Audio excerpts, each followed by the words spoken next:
Good morning everyone. आज पढ़ेंगे हम चैप्टर 6 जिसका नाम है अन्ना पेब्लोवा।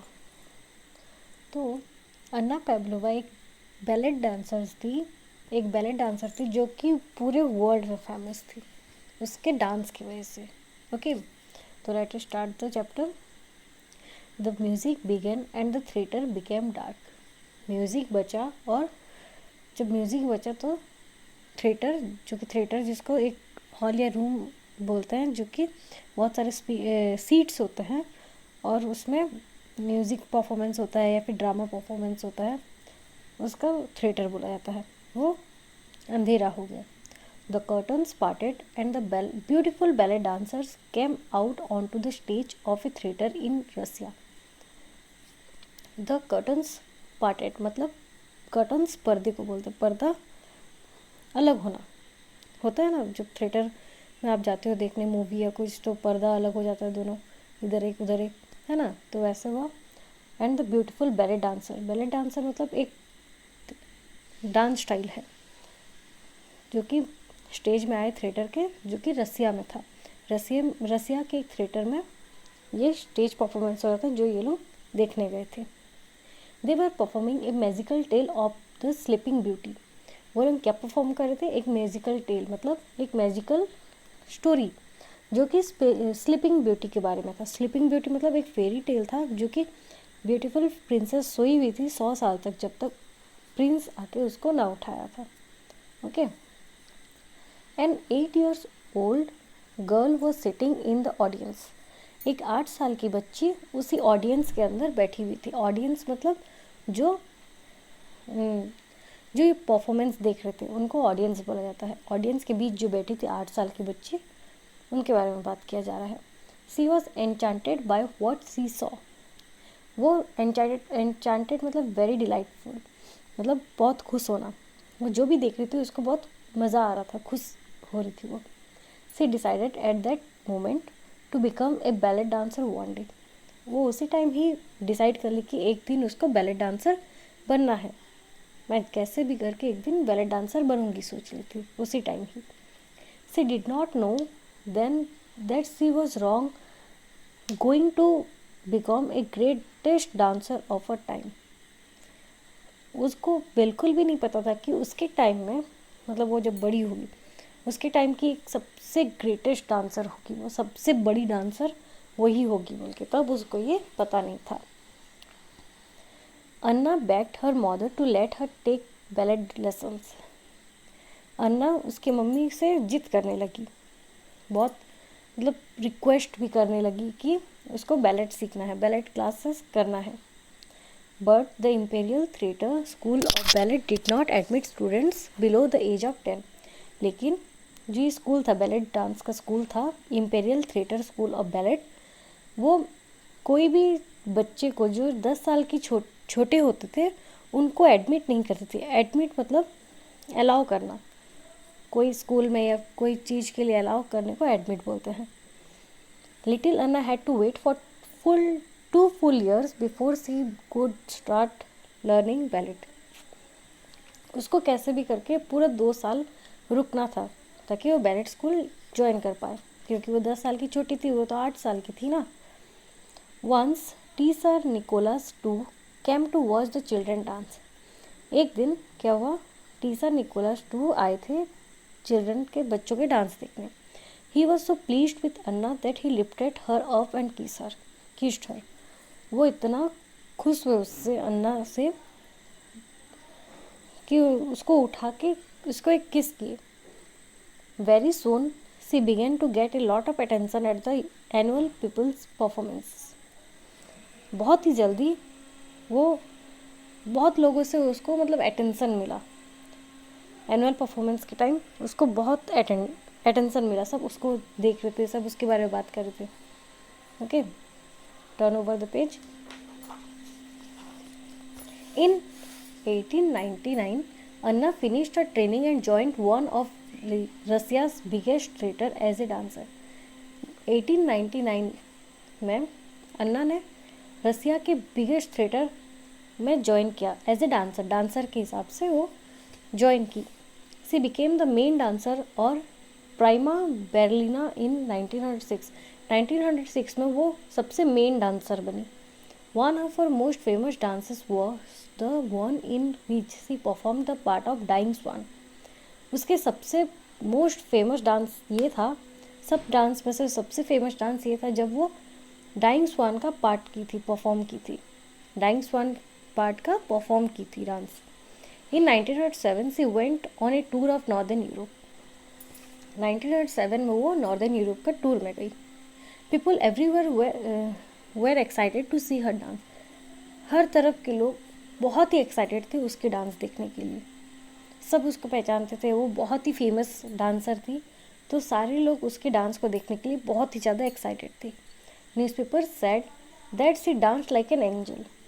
सारे न्यूज़पेपर में ये आता था कि वो जब डांस करती तो वो एक परी जैसी दिखती है, एंजल जैसे लगती है। In Sweden excited members of the audience pulled her carriage to her hotel themselves. Sweden में जब गई वो, स्वीडन में सारे एक्साइटेड मेंबर्स जितने लोग थे, जितने ऑडियंस थे, उनको मतलब ये अन्ना को, ये लड़की को उसके कैरेज लेके होटल में छोड़ने गए। The king of Sweden gave her the Swedish order of merit which is the highest award in that country.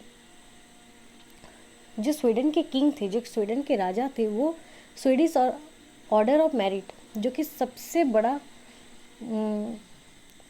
उनके उस टाइम मतलब सबसे बड़ा अवार्ड था उनके देश का, वो उसको दिए। किसको? अन्ना पेव्लोवा को। अन्ना मैरिड ए रशियन बिजनेसमैन इन 1913। अन्ना ने एक रसिया का बिजनेसमैन से शादी की 1913 में। She soon left Russia with her husband and settle in England. वो जल्दी ही मतलब शादी करने के बाद रसिया छोड़ के उसके मतलब अपने हस्बैंड के साथ इंग्लैंड में सेटल्ड हो गई। In 1914 she performed her own ballet company and began to tour north and south America.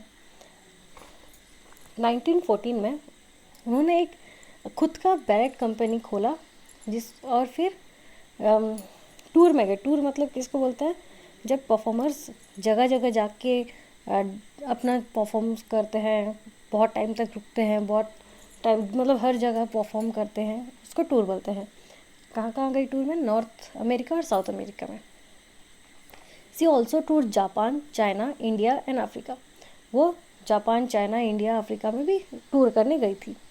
Battle was the most beautiful thing Pavlova knew. Ballet dance एक ऐसा खूबसूरत चीज़ था जो पेव्लोवा को ही आता था, मतलब वो जानती थी। सबसे अच्छा चीज़, सबसे ब्यूटीफुल चीज़ पेव्लोवा डांस, बैलेट डांस ही जानती थी। Her goal was to bring this beauty into the lifes of as many peoples as she could. उनका ये गोल था, गोल मतलब उनका एक मतलब एम था कि इस ब्यूटीफुल डांस को, बैलेट डांस को, वो सबके जितने लोगों तक पहुंचाना चाहे उतना पहुंचाना चाहती थी। By 1930 she had toured from more than 20 years. 1930 तक उन्होंने 20 मतलब बहुत सारे टूर किया। 20 साल तक बहुत सारे टूर किए,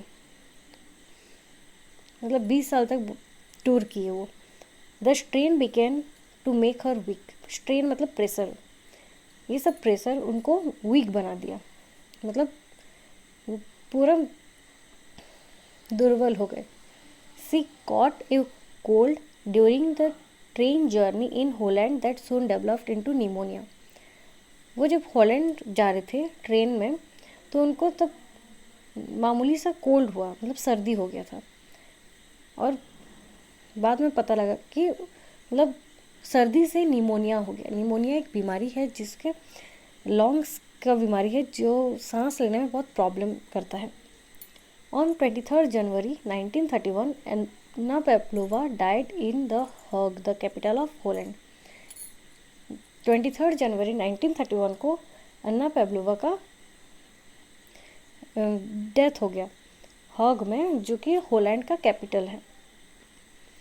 this was the night before she was to perform the dying swan in Brussels, the capital of Belgium.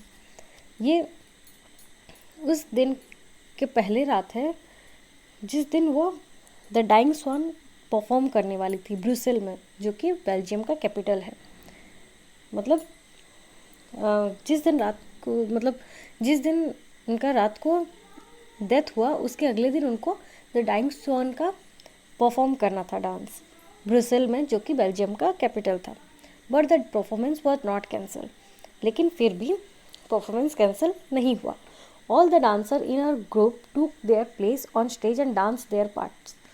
जितने भी डांसर थे उनके ग्रुप में, सब ने उनके जगह का भी डांस किया, उनके पार्ट का भी डांस किया स्टेज में। बट नो वन रिप्लेस्ड पेवलोवा, लेकिन किसी में भी इतना वो नहीं था, मतलब टैलेंट नहीं था कि कोई भी उनका जगह नहीं ले सकते थे। Instead a beam of light moved about the stage. बस एक जो लाइट का फोकस आ रहा था, जो लाइट का किरण आ रहा था, वो बस स्टेज में घूम रहा था। It lit up the spaces in which she would have dance. वो उसी जगह को लीट अप मतलब जला रहा था, लाइट दिखा रहा था जहाँ पे वो डांस कर रही होती, अगर होती तो। 10 years later, the same performance was repeated in New York on the 10th anniversary of her death. 10 साल बाद न्यूयॉर्क में उसी परफॉर्मेंस का मतलब परफॉर्मेंस रिपीट हुआ था। किस लिए हुआ था? उनका 10th एनिवर्सरी ऑफ डेथ मनाने के लिए। उनके मतलब 10 साल जब पूरे हुए डेथ का, तब न्यूयॉर्क में उसी परफॉर्मेंस को रिपीट किया गया। The audience broke down and wept. जितने भी देखने वाले थे ऑडियंस, वो बहुत दुखी हो गए और रोने लग गए सब। They remembered one of the most wonderful dancer the world has ever known. सब इतना याद कर थे कि सबसे वंडरफुल डांसर एक थी जो दुनिया को पता था, मतलब दुनिया बस उसी एक वंडरफुल डांसर को अच्छे से जानती थी। वो बहुत ही फेमस और बहुत ही अच्छा बैले डांसर थी। ये एक रियल स्टोरी है अन्ना पाव्लोवा का, जो कि इस स्टोरी में दिखाया गया है। और स्टोरी बस इतना ही है। आई होप सबको पसंद आया हो। आप ज़रूर इसको एक बार अच्छे से समझें, क्योंकि ये एक रियल स्टोरी है अन्ना पाव्लोवा का, जो एक बहुत ही बढ़िया बैलेट डांसर थी। Okay, have a nice day, thank you.